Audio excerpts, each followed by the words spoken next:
I was standing in a world where I just didn't fit in. My name's Jason Mitchell. I'm 28, just a regular warehouse worker from California, and today was supposed to be my wedding. This five-star hotel was so fancy it just took my breath away.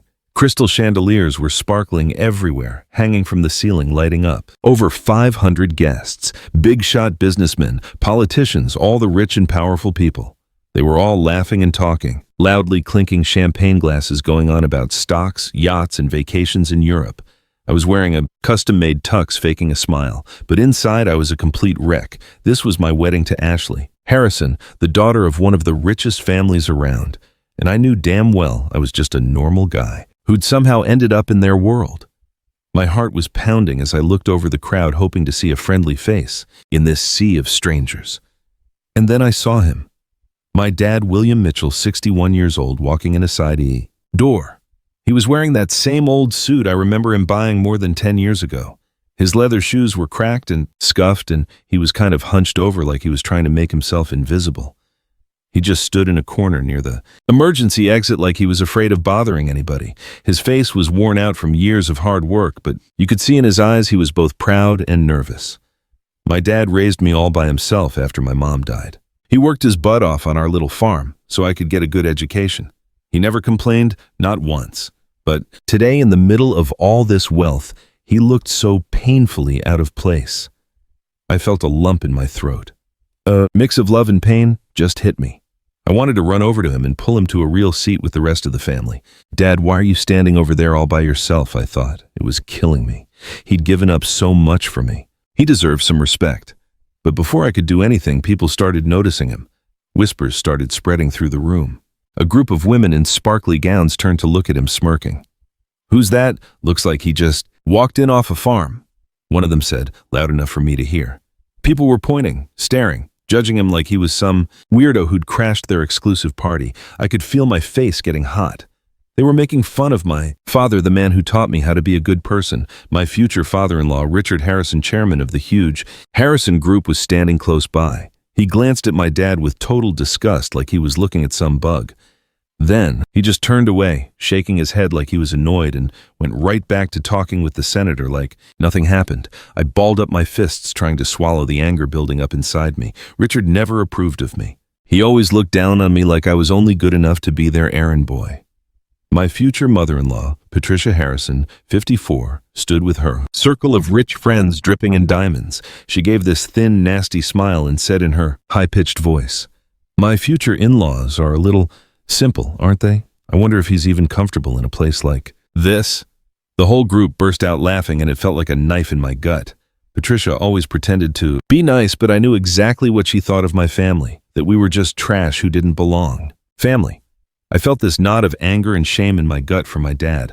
I started to go get him, to bring him over to our side. But Ashley, my own fiancée, yanked my arm. "Stop it," she hissed. "Just leave your dad where he is. Don't cause a scene. This is supposed to be our day." I looked at her, gorgeous in that white dress, but her eyes were ice cold. There was nothing there. I fell in love with Ashley because she was so strong, because of everything we'd been through, the good times and the tough ones back in college. But she was a different person now, completely lost in her family's world. My dad caught my eye from across the room and just slightly shook his head, looking so sad, like he'd just given up. It was like he was telling me, "It's okay, son, don't cause trouble for me." He tried to force a small, weak smile, trying to cover up how much he was hurting. I felt a lump in my throat. I had to fight back tears. My dad had been through so much, and here he was swallowing his pride again, all for me. The ceremony went on. Then when it was time for the big family pictures, I wasn't backing down. I made sure my dad came up on stage. "Dad, come stand with me," I said, my voice shaking a little. He paused for a second, then walked up. His old shoes made this loud squeaking sound on the shiny floor. Ashley's family looked disgusted right away. They literally took a step back, leaning away from him like he was contagious. Ashley's little brother, Brandon Harrison, this spoiled, arrogant brat, just couldn't keep his mouth shut. He sneered, "Is that supposed to be a dad? He looks more like some trash from the sticks. And look at him walking up here all slow like a beggar." His voice was just dripping with hate, and then the whole family just exploded with laughter. Some of them were even patting Brandon on the back like he was some kind of comedian, and Ashley, She laughed too. She didn't even look at my dad. She didn't try to stop any of it. She just laughed along like it was all just a harmless joke.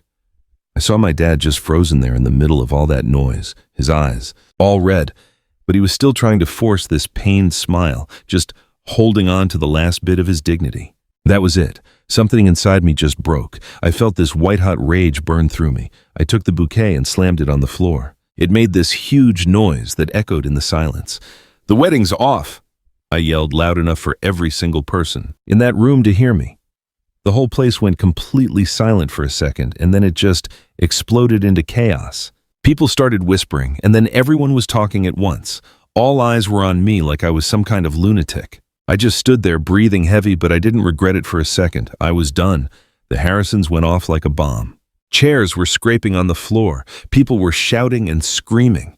It was just this wave of anger washing over the room. "What is going on? Why is he calling it off?" Someone yelled from the front. "Ashley, the woman I was about to marry. My ex-fiancée now, I guess." Her face went completely pale. Then it turned beet red with pure rage. She spun around to face me, her eyes just blazing. Then she slapped me hard right across the face. The sound of it just cracked through the room and my cheek went numb. "Are you crazy, Jason?" she shrieked, right in front of everybody. Her voice was just this shrill sound like I'd just committed the worst crime imaginable. "How dare you cancel our wedding in front of all these people? Who do you think you are?" Tears were streaming down her face, but she wasn't heartbroken. She was humiliated. Those were tears because her perfect plan was falling apart. I didn't say a word. I just stared right at her. I used to love Ashley, but now she looked like a total stranger, a part of their world, a world I was never really in.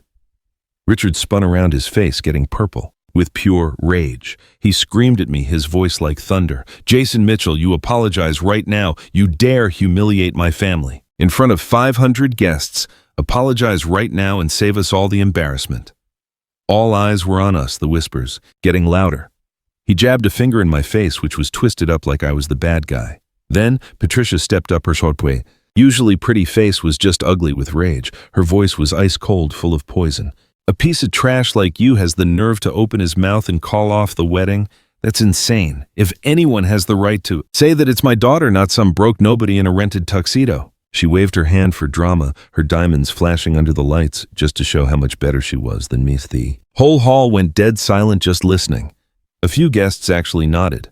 Patricia had hated my guts from the very first. Family dinner always hinting that I was just marrying Ashley to get rich. I was furious, but I kept my mouth shut, just letting the anger build. Brandon, Ashley's little brother, and his pack of rich kid friends charged at me like a bunch of animals. "Get on your knees and apologize, you bastard." Brandon yelled, his face a mess of anger, pointing right at me. His friends all chimed in. "Yeah, on your knees. Make it right. For the Harrison family. Who the hell do you think you are, warehouse boy?"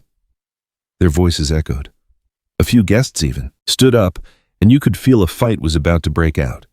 Brandon had made fun of me at every single family party, calling me his sister's errand boy. Now he wanted me on my knees just to feel like a big man. I stood there in the middle of it all, completely silent. I didn't move a muscle as I looked coldly at every single one of them. They were throwing insults, but I didn't even flinch. My heart was pounding, but I wasn't scared. This was the moment I had to be strong for my dad and for myself. My dad stepped closer. His face was pale. He looked so ashamed and heartbroken. He took my hand. It was thin and warm and shaking just a little bit. "Son, I'm sorry," he whispered, his voice cracking. "Me being here, it just made everything worse. I shouldn't have come. Don't mess up your whole future because of me." He tried to smile and shook his head like he was trying to tell me it was okay, but his eyes had that same tired look he's had his whole life. I looked at him, and all I saw was how much he'd given up for me. All those years of backbreaking work raising me alone after Mom died. He never asked for anything. He just wanted me to be happy. I felt my chest get tight. All the feelings I'd been holding in for years came rushing up. I felt tears coming, but I fought them back. "Dad, I know what I have to do," I whispered, my voice shaking. I spun around to face the Harrisons, and my anger just exploded. I yelled so loud everyone else went quiet. "You can insult me, you can treat me like garbage, I'll take it. But my father, he's the one line you do not cross." My voice boomed through the hall, shutting down all their talk. The entire crowd just froze, stunned. Ashley covered her mouth, her eyes wide with horror. Richard stood there like a statue, his face completely white. Patricia took a step back. Her hand was trembling. Brandon's jaw just dropped. He was speechless. I stood my ground, not even shaking, my face burning with anger and pain. I was breathing hard, but for the first time in my life, I felt totally free. I wasn't scared of their world anymore. I said it again, my voice firm and steady. This wedding is over, right here, right now. I'll never trade my dad's dignity for your cheap status. My voice was loud and clear. The room went crazy again, but this time it was shocked whispers. A few people even looked at me with some respect. I turned to my dad, my voice thick but determined. You did? Nothing wrong. You're the best man in the world. Then I took his hand and pulled him off the stage past hundreds of stunned faces. We walked down the aisle and I could hear whispers trailing behind. Behind us, the Harrisons just exploded. It was pure chaos. Ashley was sobbing. Richard was yelling for security and Patricia was screaming about a lawsuit. But I didn't look back. We just stepped out of the hotel into the cool California night, leaving that whole flashy world behind. The moment I held my father's hand and we walked out of there, I felt a huge weight lift off me. The air outside was fresh and you could smell a little bit of the ocean. It was nothing like that suffocating room. Dad walked beside me real slow, but his grip on my hand got tighter. Son, are you sure? He asked quietly, his voice full of worry. I nodded and smiled, a real one for the first time in a long time. I'm sure, Dad, and I don't regret it. I got into my old beat-up car in the parking lot, not one of the Harrisons' limos. The engine rumbled to life, and we drove off into the night, leaving the whole mess of that wedding far behind. I just drove the endless California freeway stretching out under the dim yellow streetlights. It was dead silent in the car, just the low hum of the engine and the wind whistling through a cracked window. My father sat in the passenger seat with his head against the glass. His tired shoulders were slumped like he was carrying a lifetime of trouble. I glanced over at him. His eyes were just fixed on the darkness outside, full of thanks, but also worry. We were quiet the whole ride, both lost in our own thoughts. My heart was still pounding from all that drama, but underneath, I felt this deep, strange sadness. I'd just ended my wedding and walked away from a future I thought I wanted. So why did I feel so relieved? Deep down, I knew I made the right choice. The scenes from the wedding kept replaying in my head. My father standing alone, the sound of them laughing, Ashley slapping me, Richard yelling. It hurt, but it also took me back to when I first met Ashley. The truth is, our love started out really good. I remember that day on campus perfectly. She literally ran right into me because I was being honest. Back then, I was just a broke college kid working nights at a warehouse to pay tuition. Ashley, the rich girl with golden hair and a killer smile, was rushing to class and just crashed into me. Oh my God, I'm so sorry, I was going too fast. Are you okay? She laughed. Then she stopped and really looked at me. We started talking, and that was it. Start. She said she loved that I was kind and simple. You're not like the stuck-up guys around here, she whispered. On our first date sitting on the beach, we held hands on the sand and just listened to the waves. I told her about my dad, about our simple country life, and she just listened, her eyes all lit up. When I'm with you, I feel like I can just be me, she said. And I believed her. Our love just grew from there, from late-night texts to weekend trips. But the second I stepped into her world, everything changed. The Harrisons never accepted me. Right from the start, they hated us being together, saying I was beneath them, not good enough for their name. Ashley was the princess of the Harrison group empire. I was just a guy working in a warehouse from rural California. To them, I was just a temporary distraction, a little fling, before she married someone they approved of. I still remember that first time I went to their Beverly Hills mansion. A pool, perfect gardens, everything just screamed money. I wore my best clothes, but I still felt so out of place with all that expensive furniture. Richard Harrison shook my hand with a cold grip, then pulled Ashley aside to whisper something to her. After dinner, he cornered me on the balcony, his voice just dripping with disgust.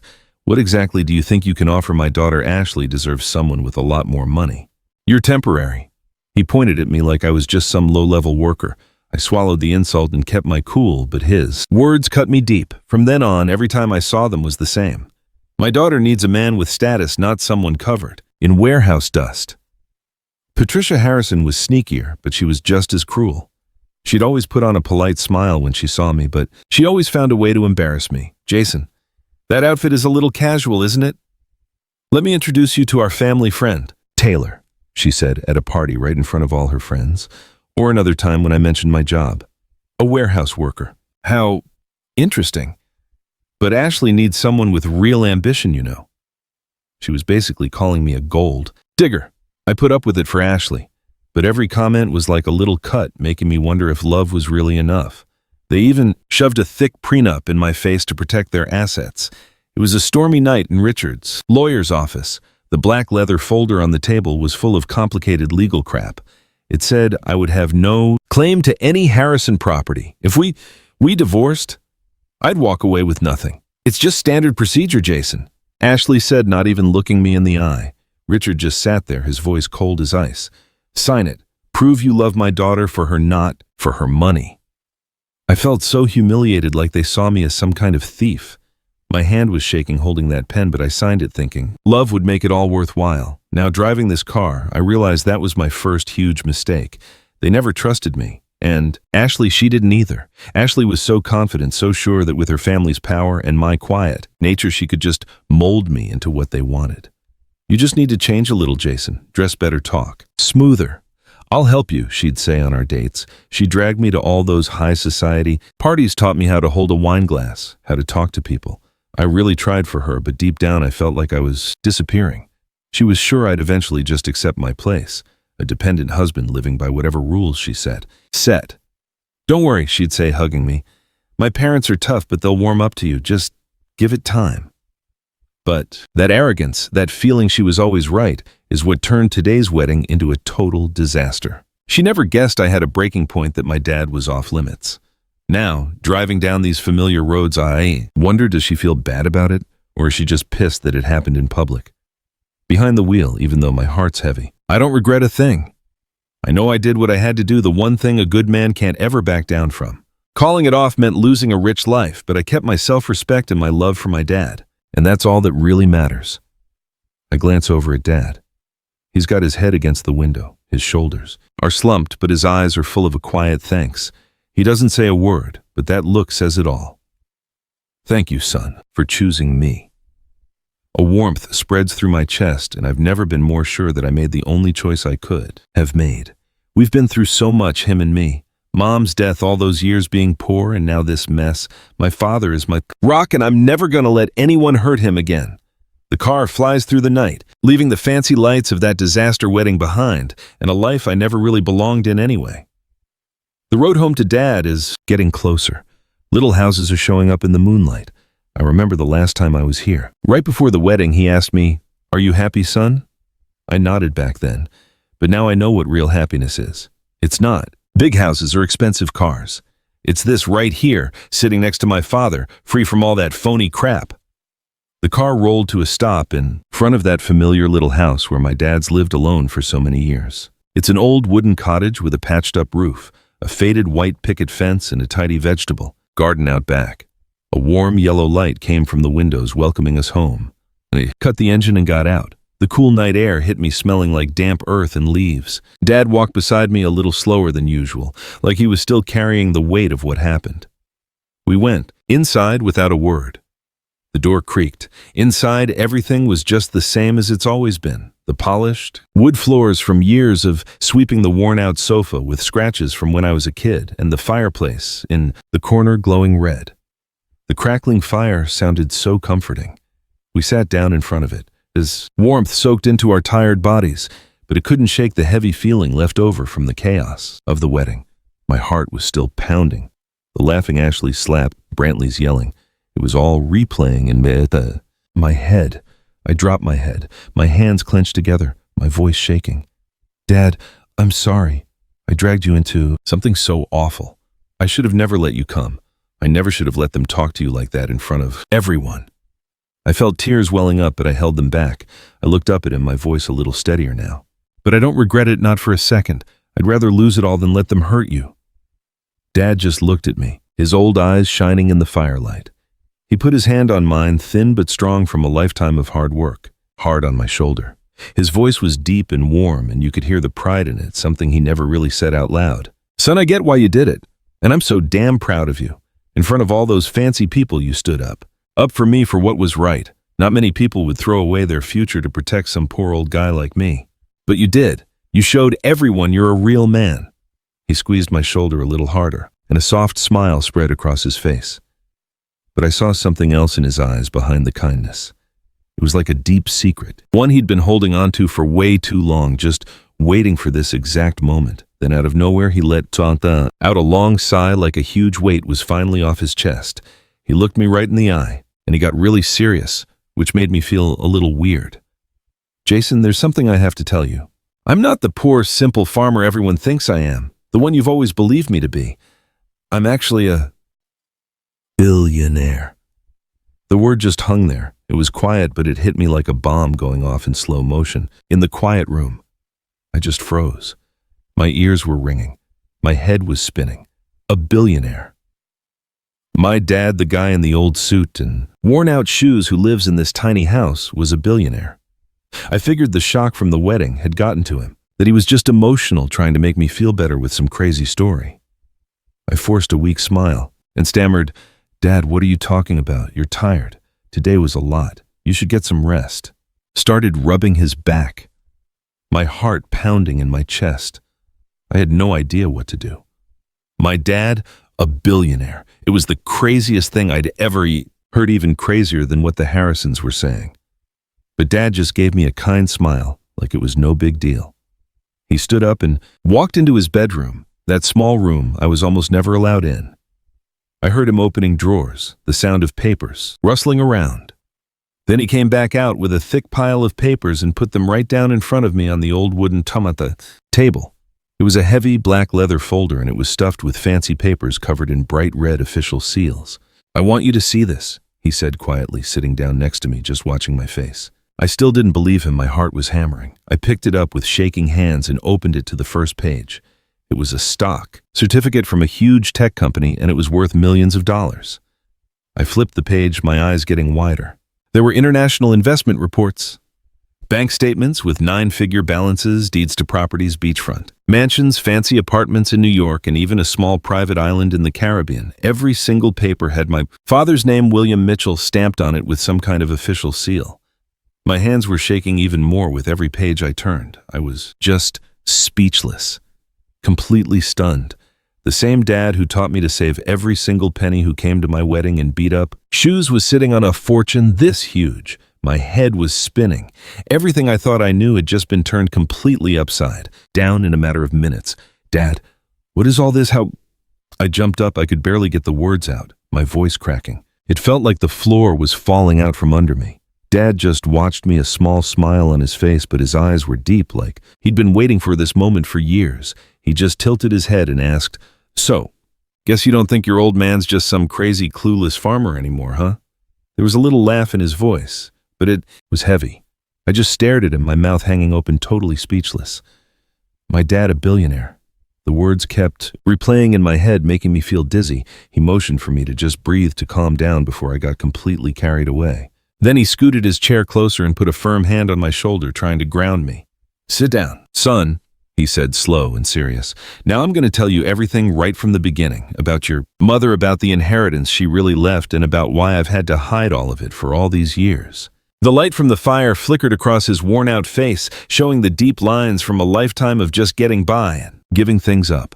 My heart was pounding.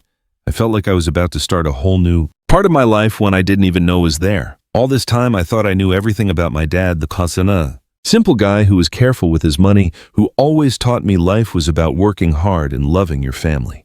And now everything was turned completely upside down. I took a deep breath, trying to get a grip. "Dad, just tell me. I'm ready to listen." He nodded, his eyes looking into the fire like he was rereading old memories. His voice was slow, quiet, and full of feeling, like he was reliving every high and low of his life. "It all started when your mother passed away." He began, his voice shaking just a bit. "You were only 3, Jason. Your mom, Evelyn, she died in a car wreck one rainy afternoon. She was driving home from the market and just never came back." He stopped and his eyes got all red. I could see the old hurt was still in there even after more than 20 years. "My memories of Mom are pretty faint, just a gentlewoman with long brown hair who used to sing to me. But they feel like old faded photos in a book. Dad looked down at his hands.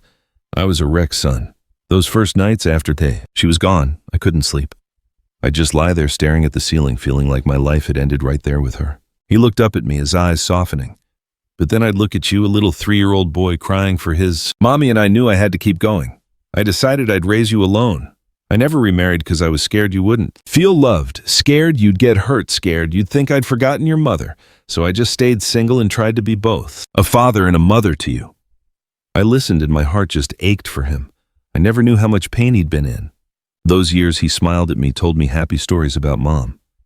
I realize now that behind every single smile, he was just incredibly lonely. How did you get through it? I asked quietly. He gave a sad smile. By focusing on you. I worked myself to the bone on the farm, saved every last dime so you could get an education. But son, even though your mom left us way too soon, she left the two of us a pretty big inheritance from her parents. He paused, watching me, to make sure I was getting it all. Your grandparents on your mom's side owned a small manufacturing shop on the edge of California. They left cash, several $100,000 plus old stock in some local companies, and some property out in the country. It wasn't huge money, but it was enough to set us up for a good future. After your mom died, I got that inheritance, and I decided not to blow it. I told myself, this is the last thing from your mom. It's got to keep you safe. I couldn't believe it. I tried to get my head around it. We'd always lived so cheap, eating veggies from the garden, wearing hand-me-downs, driving that beat-up old truck. I never in a million years thought my mom left behind a fortune. So, what did you do with the money? I asked, dying to know. Dad sighed, getting a faraway look in his eyes. In the years after I taught myself how to invest, son, with that small amount your mom left, I decided to do something for the long haul. I went to the library, got finance books, The Intelligent Investor, A Rich Dad, Poor. Dad and I stayed up studying every night after you were asleep. I had nobody to ask for help. I just figured it out one page at a time. He leaned in, his voice getting more intense. I started buying tech stocks when almost nobody believed in them. Apple when they were about to go under Microsoft in its early days. Then I quietly bought up cheap land in the suburbs nobody wanted, just held onto it and waited. I even put cash into small startups, little tech companies I was sure would blow up one day. It was all a huge gamble, but I had a good feeling. He told me the whole story, his eyes shining like he was right back there. I could see him. Hey, what's that old desk lamp with notebooks full of scribbles and that ancient computer? Sometimes I made a killing. He smiled. Like when tech stocks boomed in the 2000s, my account just shot through the roof in a few months, from hundreds of thousands to millions. I remember waking up one morning, checking the balance, and I almost hit the floor. I thought I did it, but life's not always easy. There were times I took a huge hit, lost almost half of everything I'd built, like that time during the .com crash. I threw money into all these new internet companies thinking they'd change the world. Then the whole bubble burst, and the stocks just tanked. I lost hundreds of thousands, and I was left with almost nothing to start over. Those nights I just sat alone, wondering if I'd been a complete idiot. I was on the edge of my seat like it was a movie. How'd you feel then? I whispered, my hands balled into fists. Dad shook his head with a sad little smile. It hurts, son. I thought of you, of our future. And I was terrified I'd lose everything. He paused for a second, then his voice got firm. But those failures made me way more careful. I studied finance even harder, read the Wall Street Journal every day, followed the economic news. I even secretly joined online forums to learn from other people.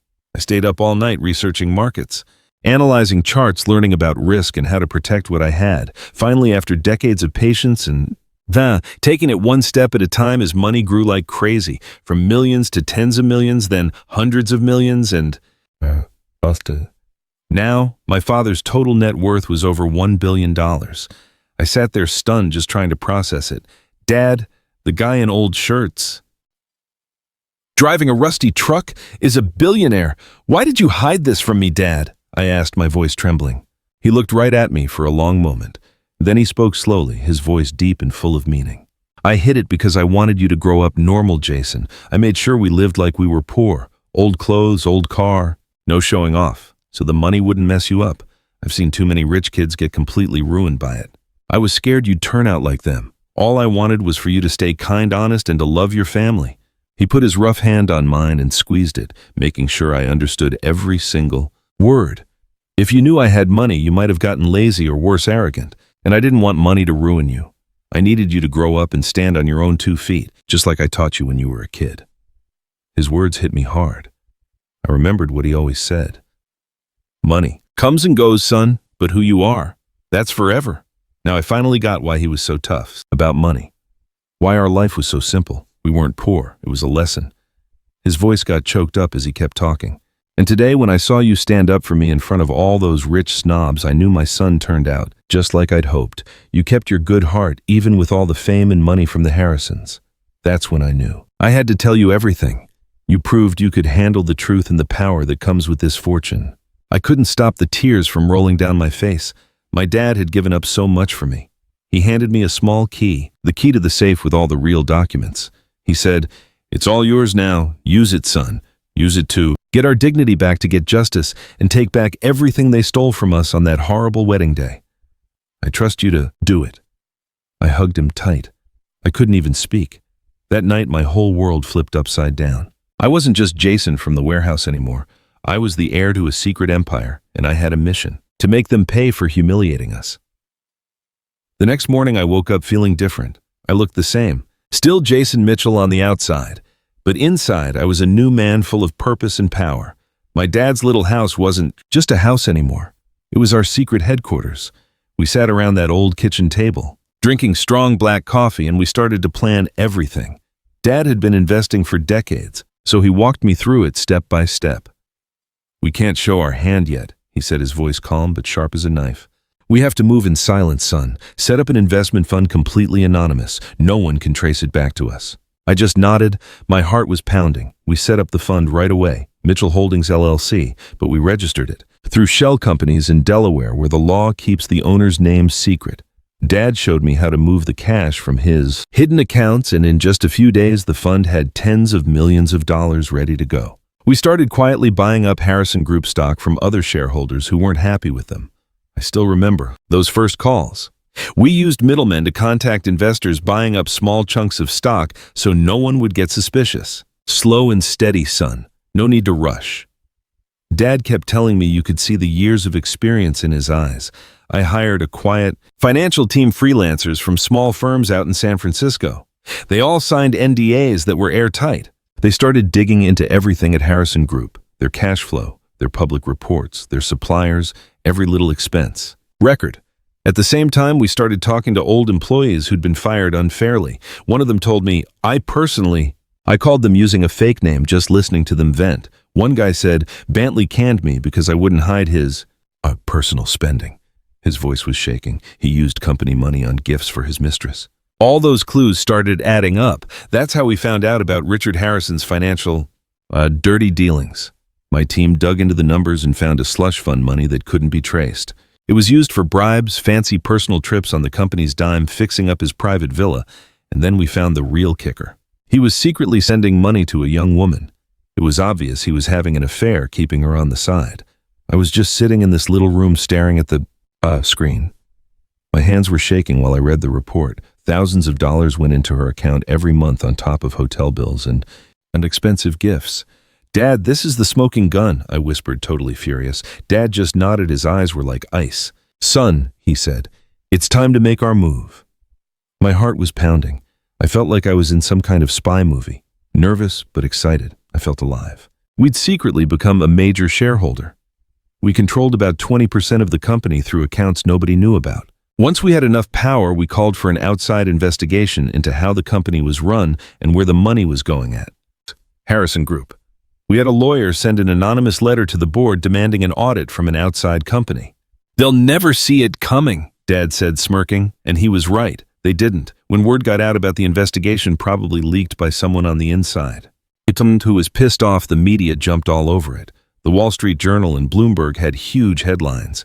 Harrison Group faces allegations of financial misconduct. Financial news channels like CNBC spent whole shows picking it apart. Harrison Group's reputation went down the drain in just a few hours. Big clients and business partners were calling, wanting to know what was going on and threatening to cancel their contracts. The employees were freaking out. Rumors about the scandal were everywhere, and people started quitting left and right. I watched the whole thing unfold on my screen. My heart was racing. They're panicking now, Dad. The Harrison family did exactly what we thought they would. They were furious. Richard threw a fit at an emergency press conference. His face was purple, and he was slamming his fist on the table. This is a nasty smear campaign. We're going to sue whoever's behind this. He hired a bunch of lawyers and PIs to find out who was responsible. Brandon, the cocky younger brother, got on X and LinkedIn and started ranting, "This is economic sabotage by our enemies. Harrison Group will not fall." He was posting constantly, begging people to support them, but he just got made fun of in the comments. Richard called an emergency board meeting, but the vibe in the room just got worse and worse by the minute. They were all sitting around that big shiny table at headquarters, just screaming at each other. They had no idea who started the investigation or which big shareholder was demanding it. Who's behind this? How did we not see this coming? Richard yelled, slamming the table again. All the other execs just looked at each other, totally confused. Then, when the outside auditors showed their first report, all the dirty secrets came out. The slush fund, the personal expenses, the payments to his mistress. The shareholders went nuts, slamming their fists on the table. "Richard, you better explain this right now. That's our money you've been spending, not yours." Some of them, their voices shaking with rage, demanded he be fired on the spot. A bunch of shareholders called for a vote to kick him out, while the big news channels were covering Richard's mess non-stop. The scandals were a total mess, both with money and their personal lives. Forbes was all over it, saying the Harrison Group's chairman had an affair and was misusing company money. Patricia and Ashley basically locked themselves inside the mansion, too humiliated to come out, while reporters were camped right outside their gates, yelling questions. The Harrison Group stock just tanked for 3 days straight. I watched the chart. On my screen, my heart pounding as it dropped from $50 to $30, then to $20 a share. The small-time shareholders freaked out and sold off everything they had.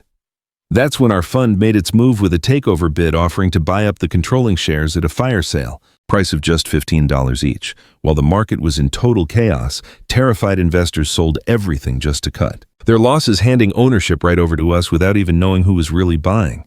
They're walking right into our trap, Dad whispered, and his eyes were blazing. Richard was desperately calling his old investor friends, begging for a bailout, promising them huge returns, but nobody would touch it with the scandal being everywhere. "Sorry, Richard, your stock is too toxic, right now," one old friend said. Right before he hung up, Richard just sat in his office alone, pale and sweating. In just a few weeks, Harrison Group was in a full-blown crisis. Their reputation was destroyed, their money was gone, and their stock was in a freefall. Control was quietly slipping into the hands of some mysterious shareholder they still hadn't figured out. Me, Jason Mitchell. I sat in my father's small house, my eyes glued to the computer screen, my heart pounding like a drum. The past few weeks had been a total whirlwind. Late-night calls with the financial team, sleepless nights spent staring at data. And now the final blow was about to land. Dad sat next to me. His coffee had been cold for hours, his eyes shining with this steely determination. "Son, it's time we face them," he said. His voice was low and warm, but it was full of resolve. We had gotten 51% of the shares through our anonymous fund. Total control. After all the endless scandals, the shady funds, the affairs, and the stealing Harrison Group had no choice left. They were forced to accept our buyout offer, an emergency. Shareholders' meeting was called at their headquarters in California, and hundreds of shareholders, reporters, and business partners showed up. Then the day came. We drove there. The salty California sea breeze blew through the windows. My heart was racing, my hands gripping the steering wheel. "Nervous, Jason? Scared of something?" Dad asked. I shook my in the head. "Not scared, Dad, just excited. They treated us like we were nothing. Now they're going to see." He put a hand on my shoulder. "Remember, son, this isn't just blind revenge, it's justice." His words calmed me down, but deep inside that anger was still burning. I kept remembering them laughing at my father, Ashley slapping me, Brandon's sneer. This was our moment to take everything back. The Harrison Group headquarters was packed. Hundreds of shareholders were crowded into the huge conference hall, and the whispers were buzzing all around. Reporters from the Wall Street Journal, Forbes, even CNN had their cameras and microphones all lined up. Major business partners sat right in the front row, their faces tense, worried about the contracts hanging in the balance. The air was thick with the smell of coffee and nervous sweat. We waited in a room off to the side, hearing bits and pieces of the noise. The board's secretary, a middle-aged woman we had contacted before, whispered into the phone, "Everything is ready." My pulse hammered even harder. It felt like I was standing on the edge of a cliff about to jump. Richard Harrison appeared first. He walked onto the stage looking totally stressed out with dark circles under his eyes. He clearly hadn't slept. He tried to act like he was still in charge, his black suit looking sharp, but his hands were shaking as he held the mic. Patricia followed, trying to look classy with her hair up and a diamond necklace, but you could tell she was exhausted. Her cheeks were sunken and her eyes were red. Ashley trailed behind, head down, hair a mess. She wasn't the same poised heiress anymore. She just looked drained, like the whole scandal had sucked the life right out of her. Brandon stormed in after them, his face twisted with rage, clutching his phone like he was about to post another rant. The meeting started. Richard stammered, something about a temporary crisis and their recovery plans. Then the board secretary stepped up and announced into the microphone, "Ladies and gentlemen, the Anonymous Investment Fund, which is now the majority shareholder, has informed us that their top representative is coming here in person to announce the transaction." The whole room erupted in whispers. "Who is it?" "Some secret billionaire," one shareholder muttered.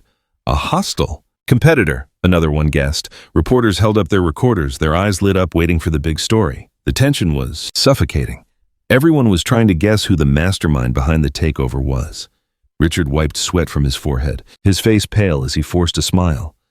"We will welcome them and discuss this fairly." The doors opened and we walked in. I stepped in first with Dad right behind me. Our footsteps were loud on the polished wood floor. Right away, a lot of the shareholders looked confused, whispering, "Who are these guys? Never seen them before." But the Harrisons froze their eyes wide in horror. Then they started laughing, thinking it was all some kind of joke. Ashley covered her mouth, her face white as a sheet. Patricia shook her head, her voice shrill. "What is this? Why are they here?" Brandon jumped to his feet, pointing right at me, his face turning beet red. "What the hell are lowlifes like you doing here? This is a shareholders meeting, not your little warehouse." His voice had that same nasty tone from the wedding day. Richard coldly ordered security. "Get these nobodies out of here. We're wasting time." The guards started moving in, but I stood my ground, just staring them down. My heart was pounding, but I wasn't afraid. This was the moment I'd been waiting for.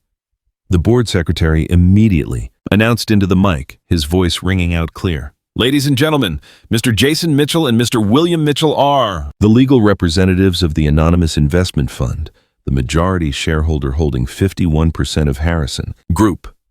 The entire room went dead silent, like someone had just dumped a bucket of ice water on them. After a few seconds of stunned silence, the room exploded with gasps and murmurs. Cameras were flashing non-stop. The sound of shutters filled the air. The shareholders who sold us their stock went pale, their mouths hanging open, realizing the people they had made fun of at the wedding were now their new bosses. "That's the father and son from the wedding," someone whispered. "Oh my God, they've taken over." I just stood there staring straight into Richard's eyes, and I felt this incredible wave of satisfaction. Richard's face turned to ash. He lost it and started shouting, in denial. "Impossible. This is a setup. It's fraud. I'll sue you both." His voice cracked, his face twisted. Patricia stumbled back like she was going to pass out, grabbing a chair. Her eyes were just glazed over. Ashley slapped a hand over her mouth, tears just pouring down her face. She couldn't believe it. "Jason, how could you? You were behind all of this." Brandon charged right at me, fists up, just roaring. "You betrayed our family. You dared to humiliate us in front of the whole world, you bastard." Security grabbed him and dragged him back. The whole hall just turned to chaos, yelling, chairs scraping, and reporters shoving to get a picture. I just calmly walked onto the stage, my voice firm. "Our fund has completed the acquisition of the majority stake. As of today, I'm in control." I laid out the facts real quick, how we had saved the company from going under and our plan to fix it. A lot of shareholders stood up and clapped, nodding like they agreed. One guy even shouted his support. Reporters were filming the whole thing, getting this historic moment. Richard tried one last desperate move, his face turning purple, pointing his finger at me. "You manipulated everything. You destroyed my company. This is a crime." But I just smiled real cold and laid out all the evidence. Dirty money payments to his mistress. Proof you couldn't argue with. This is what you did, Richard. I didn't destroy anything. You dug your own grave. The whole room just erupted. Get him out of power. He can't lead for one more second. The meeting ended in pure chaos. The Harrisons were stripped of all their power. They dragged Richard off the stage while people booed. Patricia was sobbing. Ashley just fell into a chair, and security was holding Brandon back. I was officially elected the interim chairman to a huge round of applause. My dad, William Mitchell, and I walked out of there into a storm of camera flashes. We were now the new owners of the empire that once humiliated us. In that moment, with all those flashes lighting up, my face, I felt all that weight just lift off my shoulders. Dad took my hand, smiling so proud. But it wasn't over. This was only the beginning of them losing everything. I stepped out of the Harrison Group headquarters, and the bright California sun hit my face. But inside, I was a whirlwind of emotions. My father walked next to me, his hand grabbing my shoulder tight like he was trying to keep me steady in the middle of the crowd. Reporters were all over us like bees, shoving microphones in our faces, firing off questions. Mr. Mitchell, any comment on this takeover? Was this personal revenge? The camera flashes were going off non-stop, totally blinding me, but I stayed calm and gave a small smile. Today is a new beginning for the Harrison Group. We're going to run things with honesty and fairness. Dad didn't say a thing, just nodded at the press, his eyes looking deep as the ocean. We got in the car, the engine fired up, and we sped away from all the chaos. My heart was still pounding, not because I was scared, but because of how good it felt. That moment I saw Richard being dragged away, his face all twisted up with shock and rage. I felt that rock that had been sitting on my chest for months finally get lifted, but I knew this wasn't the end. The media storm was just getting started. Within hours of that meeting, the press went off like a bomb. Headlines were all over the internet. Harrison Empire seized by mystery shareholder. Wall Street. The headlines were everywhere. Forbes, CNN, Bloomberg, you name it. They picked apart every last detail. Richard's dirty money, the affair, and me showing up out of nowhere. The warehouse worker they humiliated at his wedding was now the new boss. Social media just exploded. #HarrisonFall was trending overnight. I just sat at Dad's computer scrolling through it all, feeling this weird mix of pain and satisfaction. In one night, the Harrison name went from royalty to a complete joke. I thought about the wedding, how they laughed at my dad like he was garbage, and now they were getting a taste of that same medicine. See, son, Dad whispered next to me. Payback always comes, even if it takes a while. Richard was under investigation right away. The SEC, the FBI, all of them jumped on it, armed with the proof we gave them. The press aired all his dirty laundry, private jets on the company's dime huge, bribes he called gifts, and especially the cash he was sending his young mistress, who was barely older than Ashley, leaked. Photos of their meetup showed up online, along with bank records of him sending her tens of thousands a month. The New York Times headline screamed, "Richard Harrison from tycoon to fraud." He lost all his credibility with the public and his partners. Old investors backed out. Deals were canceled, left and right. Patricia got hit with a nasty backlash from her so-called high society friends. The same people who used to kiss up to her were now tearing her to shreds online. Letting a scandal like this happen in your own house. How embarrassing. One of them posted and it just blew up. Luxury brands like Chanel and Louis Vuitton dropped her immediately and canceled the charity events she was running. Patricia, the woman who once laughed that my dad was too simple, was now hiding out in her mansion, skipping everything. The paparazzi were camped outside her gates, snapping pictures of her through the windows, looking worn out and broken. Then there was Brandon, the arrogant little brother. People dug up his old videos, clips of him showing off yachts and supercars while making fun of the poor. Country bumpkins like that are only fit to be servants. It went viral on TikTok and Reddit. He became a pompous, total laughingstock. The talentless Harrison heir shows his true colors. Memes were everywhere. His pathetic apology posts were just drowned out by people making fun of him. He was the one who called my dad country trash. Now he was the trash that society was throwing out. I watched it all happen. I was nervous, sure, but I was satisfied. It wasn't about enjoying their pain. It was about feeling like justice was finally being served. Ashley got the worst of it, though. They took the wedding video of her laughing at my father and put it side by side with the clip of her sobbing at the shareholders' meeting. It became a massive meme. From mocking others to breaking down in say, tears karma comes around fast. Her old friends disappeared. She had to shut down her Instagram because of all the hate. The Harrison family, once the untouchable elite of California, was now just the wreckage of a fallen empire. Society turned its back on them. The media tore their private lives apart. Friends ran from them like the plague. Their reputation was shot. Every door that mattered was slammed in their faces. No more invites, no more deals. Just them stuck alone in a mansion that felt more like a prison. The Harrisons were a total mess. Their reputation was shot and their whole world was falling apart. I knew this was my chance to step in and save the company from the wreck they'd made. As the acting chairman, I couldn't just let Harrison Group go under. Thousands of jobs were on the line. And I'm not a destroyer. I walked straight into the chairman's office, that massive room with a view of the whole city.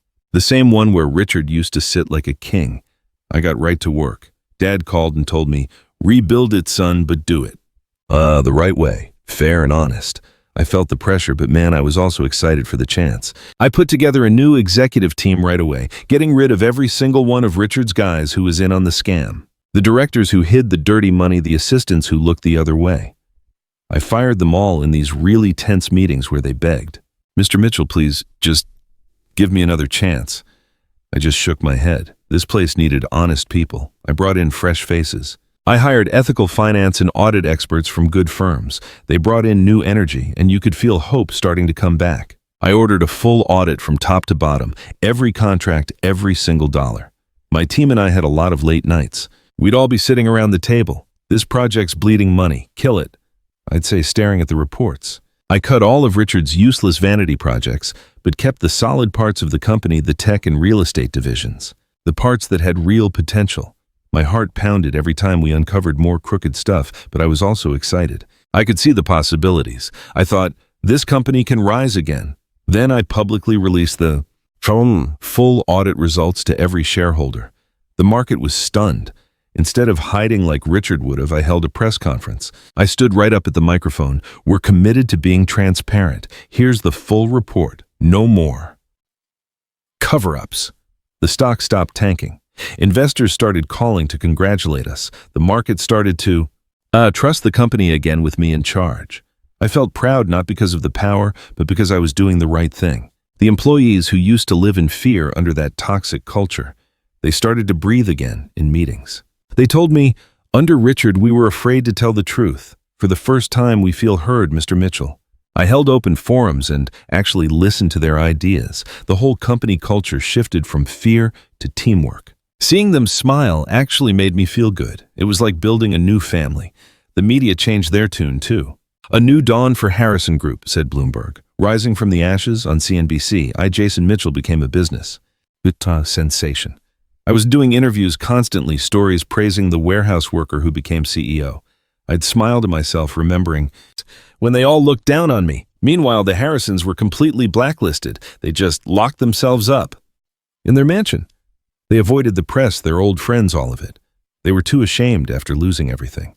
I heard rumors that were selling off assets to pay their debts.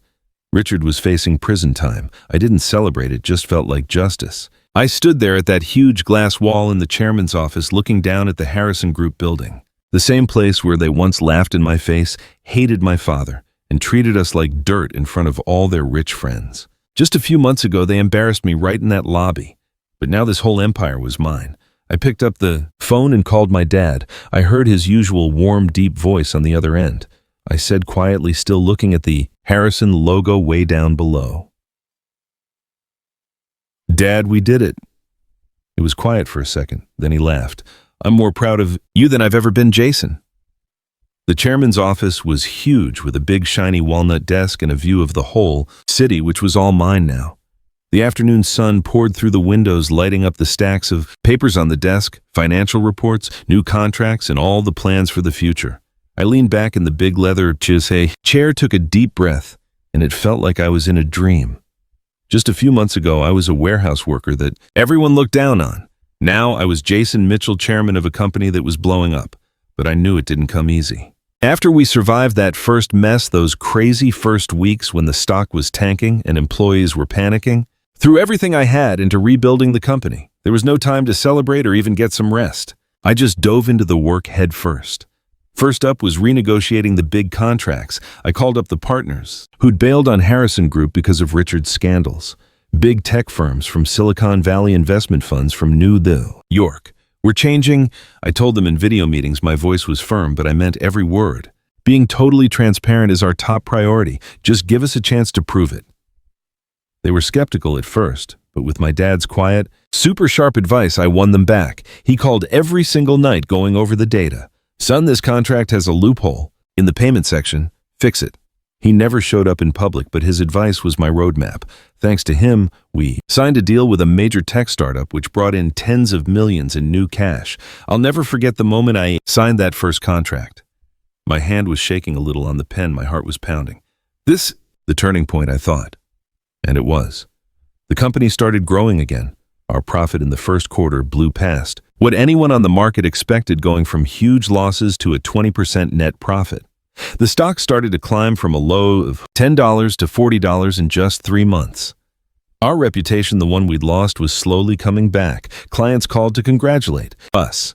Employees were actually smiling when they saw me in the halls. Business magazines were writing non-stop stories about the Jason Mitchell phenomenon. The young guy who was humiliated by his almost in-laws was now leading one of California's fastest turnaround companies.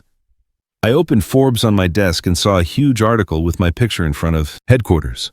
From warehouse to chairman's office, the inspiring story of Jason Mitchell. They covered my whole journey from the wedding disaster to the crazy takeover. Every article felt like a victory. It was exciting, but it also kept me humble. Dad read them to me over the phone, his voice warm. "You've done well, son, but keep your feet on the ground." His words kept me centered in the middle of all the fame. Once the company was on solid ground, making steady money with loyal employees, I decided to hold a renaming ceremony to officially wipe away the memory of the Harrison Group. It was a beautiful morning in the company's huge auditorium, packed with hundreds of shareholders and partners. You could feel the excitement in the room. The room was buzzing with whispers, smelling like fresh coffee and expensive perfume. I was up on stage with the mic in my hand, my heart pounding just like the day I ended the engagement. "Today, we're putting the past behind us and starting fresh," I said, my voice filling the whole hall. "From this day on, the company is called Mitchell & Company Holdings. It's a symbol of being open and honest." The clapping was deafening. It didn't stop. I glanced down at the front row and saw Dad, just standing there, watching his son finally close the book on the empire that humiliated him. His eyes were wet with tears, but they were shining with pride. He didn't say a word, just gave a small nod. But that nod held a whole lifetime of his sacrifices. I got choked up. I almost lost it right there on stage. "Thank you, Dad," I thought to myself. The ceremony ended with a ton of cheering. After that, Dad and I moved to a villa by a lake, one of his private properties outside of California, surrounded by sparkling water and a thick forest. For the first time ever, we were at peace.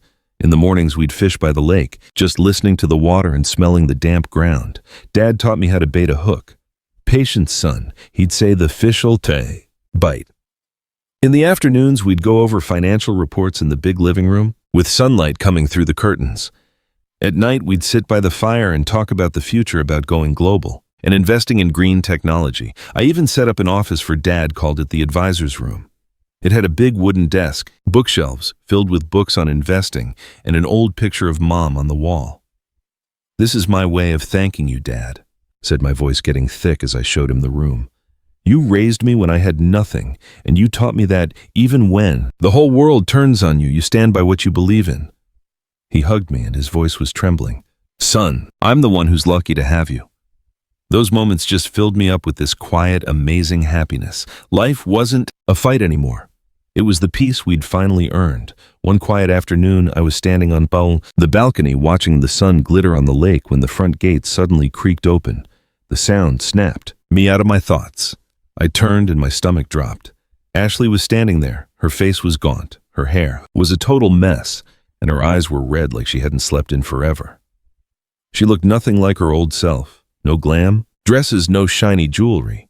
Just a broken woman in an old shirt and worn-out jeans, her hands shaking on her purse. She walked toward me slowly, looking so defeated it completely caught me off guard. "Jason, please just let me see you one last time," she whispered, her voice cracking like she thought I was about to kick her out. My heart started racing. and all these old feelings came rushing back. Not anger, just a flood of memories. Ashley, the woman I was once so in love with, was standing in front of me like a ghost. I walked to the gate. I wasn't angry or hurt, just calm, like I was meeting a stranger I used to know.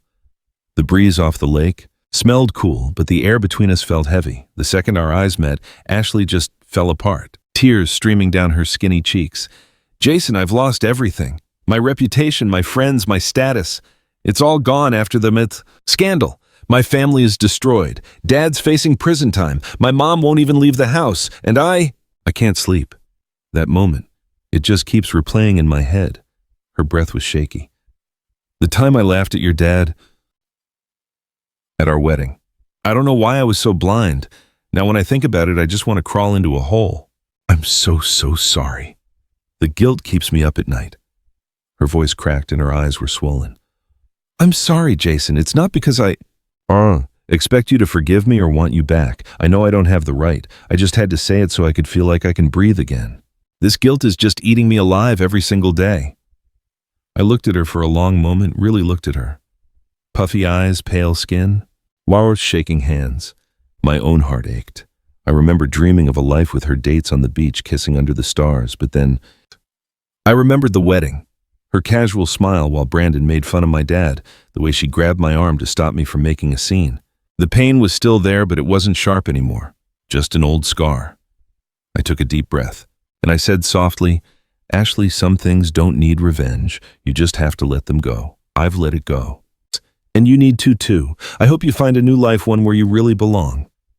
She just collapsed, sobbing into her hands. Right there in front of the gate to the lake house, her cries carried on the evening wind. I turned and walked back into the villa. I didn't look back. My heart felt heavy but also light. That was the last time we ever spoke. A final end to that chapter. Dad was standing inside, behind the big glass doors that looked out over the lake. He'd watched the whole thing, but he didn't say anything. He didn't step in, didn't judge me. When I walked inside, he came over and just put a warm hand on my shoulder. It was just one simple touch, but it said everything. Pride, understanding, and the relief that we were both finally free. We had finally escaped the past. Dad and I walked out onto the porch and sat near the water. The lake was shining in the orange and gold light of the sunset. We didn't need to talk. The silence said it all. The evening wind blew across the lake like it was carrying away the last bits of that conversation. And right then, I knew a truly new life for me and my father had just started. Only a few months. Ego, I was still Jason Mitchell, just a regular guy from the warehouse humiliated in front of 500 fancy guests. Now I'm the chairman of Mitchell and Company Holdings, a company we built up from nothing. Still, as I sit here next to my dad watching the sunset, I realize that all those changes are just on the outside. After everything I've learned, the most important lesson of all. Real wealth isn't about how much money or power you have. It's about the people who are still by your side when you have absolutely nothing. On the day the wedding fell apart, when I watched my world crumble, I only had one person left, my father, and that was enough to get me back on my feet, enough to fight and enough to win. Dad was never rich in the way people usually think. He was rich in love and in all the quiet sacrifices he made. Through all those tough, broke years in our little house, he never once let me feel like I was missing out. He taught me that a simple meal we shared together is worth more than 1,000 fancy dinners. And now that we have everything, I hold on to that lesson, and even tighter. I understand that being a good son isn't about saying pretty words. It's about having the guts to stand up when someone insults your parent. It's about daring to do what's right, even if it means losing your reputation, your love, or even your entire future. At my wedding, when Brandon called my dad country trash, and Ashley just laughed along and didn't do a thing to stop him, I chose my dad over a phony marriage. I remember it like it was yesterday. My stomach just dropped and I saw red. I threw the flowers on the floor, yelled that the wedding was off, and walked right out of there with my dad. Everyone thought I was crazy, but I knew I did the right thing. Being a good son isn't about apologizing for people who insult your parents. It's about protecting your family, no matter the cost. Dad gave up his whole life for me, raised me all by himself after Mom died, and worked himself to the bone so I could go to school. He taught me to be a good person and never asked for anything. He just wanted me to be happy. In that moment, I paid him back by choosing him over the Harrisons' cheap reputation. Now, sitting here by the lake, I think about that long drive home with Dad. The car was dead silent, but we both knew we were solid. I told him I didn't regret it, and he just nodded, his eyes shining with pride. I'll never forget that lesson. Being a good son is about what you do, not what you say. It takes guts, and sometimes you have to be willing to lose everything. But what you get back is peace of mind, just like this moment sitting here with Dad with no regrets. The biggest lesson I learned is this: choose someone who respects your parents. Because if a person doesn't respect your family, they'll eventually stop respecting you. And Ashley never truly respected my father. She just saw him as a roadblock in her high society world. She grabbed my arm and told me not to make a peace scene when he was insulted, all because she was afraid of being embarrassed. That wasn't love. It was just selfish. If she couldn't respect where I came from, she would have ended up hating who I am. I remember those Harrison family dinners. Patricia always hinting that my dad was too country. Richard reminding Ashley she deserved better. Ashley never defended him. She'd just smile awkwardly or change the topic. I don't hate Ashley. I just feel sorry for her for getting so lost in her family's ego. There's no hate left in me, just the knowledge that forgiving someone is its own kind of win. Ashley used to be this happy, strong girl that I loved, but under all her family's pressure, she just became one of them. Arrogant, scheming, always looking down on other people. When she was crying at my gate, I wasn't mad. I just felt bad that she'd lost her way. She could have been different if she just stood up for him that day, but she didn't. And now she's dealing with it. I didn't get revenge by hurting her more. I let it go and wished her a fresh start. That's mercy, and it makes me feel stronger. Hate just chains you to the past. Forgiveness sets you free to live. Dad taught me that. Son, he'd say, forgiveness isn't weakness, it's strength. And he was right. After I saw her, I felt so much lighter, like a huge weight had finally been lifted. To me, success isn't being a CEO or owning a company. It's about staying a decent person even when you have the power to destroy people. I have that power now. I could have kept suing the Harrisons, exposed more of their dirty laundry, but I chose not to. I chose to build something, save the company, protect jobs, and be straight with the shareholders. Real success is looking in the mirror and still seeing the same good guy, not someone ruined by power. My dad always says, son, power is a double-edged sword. And I'm doing my best to use it for good. I've learned the best revenge isn't about making other people suffer. It's about building a life so good that they have to look away when your name comes up.